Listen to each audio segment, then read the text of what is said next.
Previously on Roguelands. I'm not a big fan of this, to be honest. I like how it looks. I think it looks like a top hat that's too big for someone, or something that like a Final Fantasy character would wear. A top hat that's too big for someone. A top hat that's too big for someone. A top hat that's too big for someone. Hello and welcome to the first episode of Garbage Builds, and make no mistake, the first one I'm going to be doing is a top hat that's too big for someone. So, what I'm going to show you very quickly is the new helmet in the game, known as the Old Chap's Hat. This is an item dedicated to myself, featuring the stats plus 5 Vitality, plus 3 Strength, plus 3 Tech, and plus 3 Faith. This thing is actually just a straight up upgrade to the Heroic Helm. As you can see featured, if I quickly just jump back, is actually featured on Baradin. Baradin is my blacksmith character. I just made like a random build to give him stuff to make him look kind of cool. But the stats on the Heroic Helm here are 5 Vitality, 3 Strength, 3 Tech, and 2 Faith. So it's actually just a straight up upgrade. The way you acquire the Old Chap's Hat, just for reference, is by getting a rare drop from the Shroom Wizard in Shroom Town. That's the rare mini boss that spawns. That's what you need to kill. So given this stat array, I need to be able to combine something to make a cohesive build that's at least usable for the most part of clearing the game. Not necessarily to do like hard bosses or anything, but at the same time it's still a pretty useful exercise to give a go. So, looking at the stats here, the standout to me is obviously Vitality, and any way I can use Vitality is going to be beneficial. And obviously the Strength then is going to be the best core way to get damage out of that weapon. So for me, the standouts are Vitality and Strength. Now, through the power of the internet, and of course using the wonderfully useful Roguelands Wikia, when it's actually all correct and updated, I'm going to try and figure out bits and pieces that will fit together to make a rather bizarre build. But first things first, we have to make a character. So, two stats I'm going for are Strength and Vitality. Old Chap shall be his name. Race, I was thinking about this for a little while, and honestly, the race stands out to me as anything that gives you the most effective stats in a particular field. The two fields I'm looking to get the most out of here are Strength and Vitality. So the main options, if you want to go through the basic ones that people may have at any other level, if you want to replicate this at home, you got Death Razor, gives you 3 Strength, Goblin gives you 3 Strength, and anything that gives you a decent amount of Vitality, namely things just like down here. They're a bit more difficult to get, but some of them do give you, Vitality there, which might be useful if you don't have anything else to pick from. But for me, I happen to have access to the Ironclad, and the Ironclad, when I can get my cursor on it, gives you 7 Vitality, which is great, 1 Strength, which is fantastic, and 1 in everything else every time you level up as well. Just for reference, the way that you get race stats, and I'll probably mention this in future as well, is you get your race stats every 3rd level. So level 3, level 6, level 9, you'll get your race stats. So I'll get 7 Vitality and 1 Strength and 1 in everything else. But those are the only 2 I really care about. I'm going to pick this one just for the race. Uniform, it's a pretty basic choice. Monster Trainer's pretty overpowered.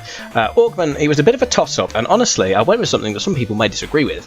The major ones, the major players are Forsaken Mask, mainly because it just halves the cost of all combat chips. But the ones back in the day that seemed quite useful were Beats by Boizu, and of course the Demon Horns. Now the Demon Horns reduces your maximum HP to 50, but gives you the most strength you can possibly gain from anything in the game, race or otherwise, because you get the 3 strength every level, not just every 3rd level like you do with your race. So that makes it incredibly powerful, incredibly potent. The only thing that's even slightly comparable is the Berserker Scarf, which doesn't give you that same 50 HP limitation, but does actually increase your strength by 1 every time you level up. So that's still pretty good. But we're going deep here, so we're going for the Demon Horns. So what we've got here, I'm going to change this over to Grey Enigma because it's pretty. We have Old Chap the Enforcer, taking Strength and Vitality, taking the Monster Trainer and the Demon Horns with an Ironclad. So this is the character I'm going to be using, and very briefly, allow me to just load him into the game. Single player it is. And if you'd like me to just quickly pop into here, these were the stats we had to play with. Just ditch all this nonsense.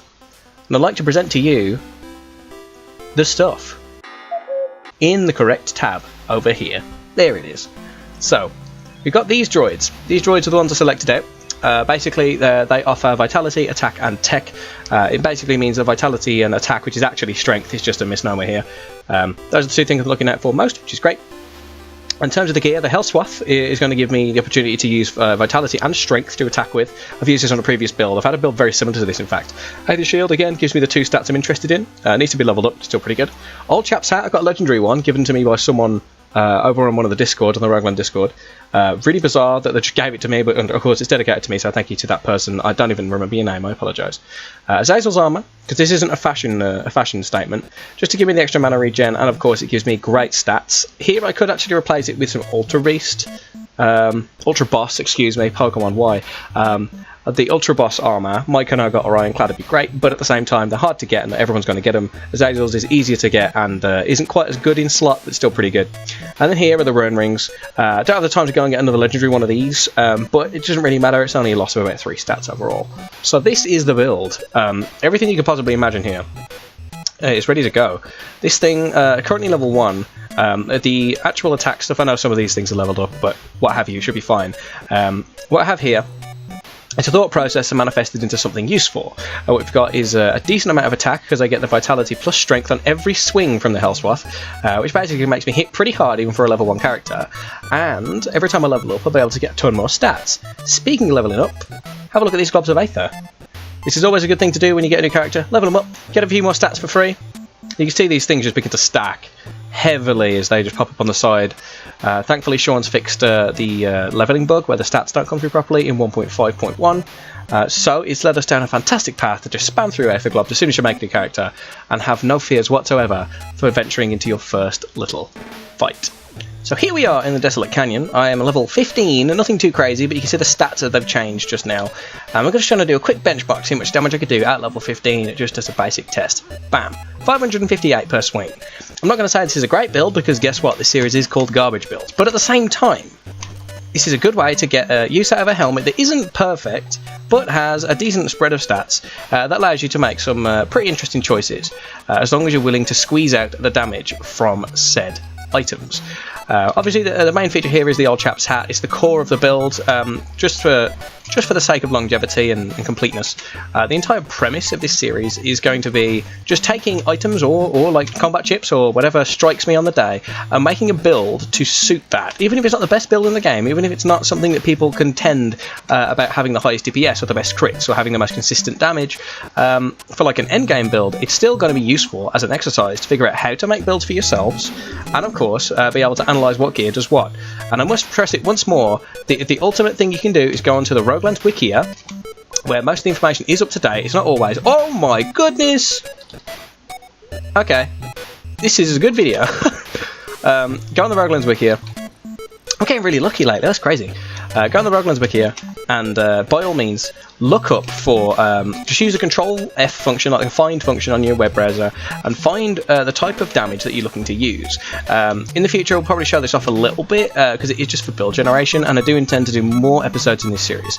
But what I'd like to do is, suggest to people, figure out what damage types you need to be using, do this by analysing whatever piece of gear you want to use, whatever weapon you want to use, or what have you. And then use the find function specifically on like the ultimate weapons pages, and find out what scales off the thing that you want to use. And again, the Hellswath in this situation, this weapon here, scales off of vitality and strength, which is ideal. It puts me in a melee build which is already kind of subpar when compared to cannons or staves or even gauntlets. Lances and swords are sort of left out in the side, but at the same time it's still an incredibly useful thing to know how to do, and once you've done it once you can kind of figure out how to do things in the future. So, just to show you the ultimate test, what I'm also going to do, as I'm just running around being a madman, you're not going to give me a legendary bringable attack side, just keep up the look. Nope. Alright, that's fine. I guess it ran out.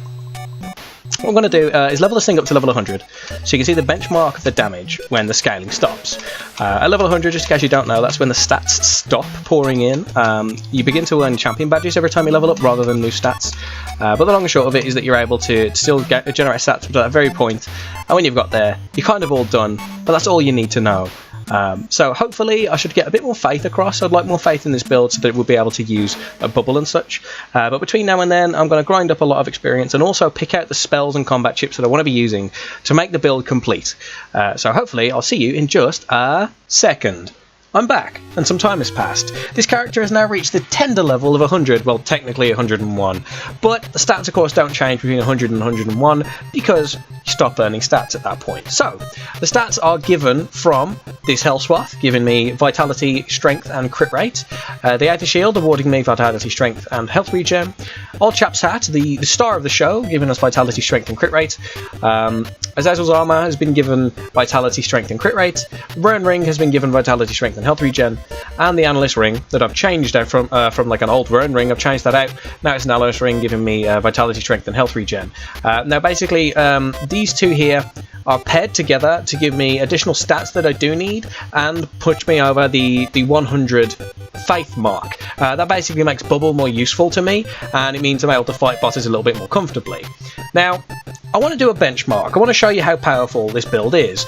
The combat chips I'm taking with me, of course, Bubble, Mega Slash, Photon Blade, and 3 Vitality 10 chips. This has always been the plan for me. It gives me extra health regen, which is survivability, and it allows me to take advantage of that 100 faith using Bubble, and deal a lot of damage using Photon Blade and Mega Slash. So, here's the strategy. You ready? You press 1. So I don't take damage. You press 2 and 3, and the swords spin around you. It's pretty basic, pretty easy stuff, a pretty common build, I would say. What I'm going to do, just to keep things spicy, keep things active, is go for that benchmark test. And the way I'm going to do that is actually to go and kill Caius on challenge level 3. Caius on challenge level 3 isn't necessarily difficult, but he has a lot of HP. And not like ultra boss levels of HP, but he's got quite a lot of HP. And that's perfect for me to test out any build. In my opinion, if you can kill Caius pretty quickly, you've got a decent build on your hands. So that's enough for me to give it a go. A few things I'm taking with me. I'm taking this null damage potion, just to keep myself alive a little bit longer. Some elixirs and some mana packs. Of course, these droids are still the same. I haven't changed those, but I should mention them. But there we go. Take some extra mana packs just so I can stay alive a little bit quicker and not have to waste my elixirs if I need mana exclusively. So, challenge level 3, Demon's Rift. First thing, wait just a moment to see if Lenny's going to tell you off. If Lenny's going to say, oh, there's a meteor shower, or there's some space pirates, or there's a glitter bug, you want to know about that before you fight a boss if you have any concerns whatsoever. But I'm going into this quietly confident, I should say, because I'm relatively comfortable fighting Caius to begin with, and with null damage potion, which I should remember to take, I don't think he's that much of a risk. So, let's go. Ha! Here's the trick. Jump over his head, or under him, and that way when he fires his swords off, he always misses. There you go. Roasted, mate. Done. Caius, who are you? What's that about? Smashed it. This build, garbage as it may be, is not that bad. This build is okay. At level 100 and having, that level of a swing for damage, it's pretty easy to be able to dish out a whole slew of damage really quickly, especially if you're focusing on an enemy that you know how to fight. And a lot of that is just me fighting Caius time and time again for similar benchmarks for other builds. For me, again, that's a hallmark just to say this is okay. I wouldn't use it to fight any bosses that I didn't know how to fight, especially the ultra bosses. I think they are a lot too quick for you to deal with them. You need extra dash speed and things to be able to kite them at the very least, and your uptime on damage is going to be really, really low, just because you are melee and you need to be up close to them in order to do any damage whatsoever. So I wouldn't necessarily recommend that for that. I recommend this for that. I apologise. As you can see, that was challenge level 3. It did kill Caius in no time at all. That really wasn't difficult, and I'm super happy with this. I'd like to take a moment just to thank Sean, graciously. Thank you so much for putting this hat in the game. I am incredibly honoured that you did it, and I'm super happy that it came out the way it did. I think it lends itself to some interesting build opportunities, and genuinely thank you so much. You're a great dude. But that brings me to the next couple of things that I want to try out. First of all, if you click on the eye at the very top right of your screen right now, of course on mobile, I'm not sure how it all works. I think they work now for those little cards, but either way, there's a poll running. You guys can vote for what the next video is going to be. The 3 choices for the next video in the Garbage Build series is going to be either the Slimecraft Helm, the Kawaii Lemon, or the Nolic Beats. That's right, you get to pick one of the other YouTuber helmets that are currently in Roguelands, and you can see which one I'm going to make a build for from those results. It's going to take me a little bit of time to figure it out, and I do have to give this character a proper burial as well, which will probably be done on stream, but I will record it so you guys can see it in the future. But of course, that's going to take a little bit of planning. I have some ideas already rocking in the back of my mind, but please vote away, tell me what you want to see, and we'll get that done for the next video in this series. But that is it. Thank you so much for joining me on the first episode of Garbage Builds, everybody. Tell me what you think I could improve or what I could change. I want to do more in this because it's been fun to do, and it gave me a lot of time to stream with you guys and have a few good chats about many different things.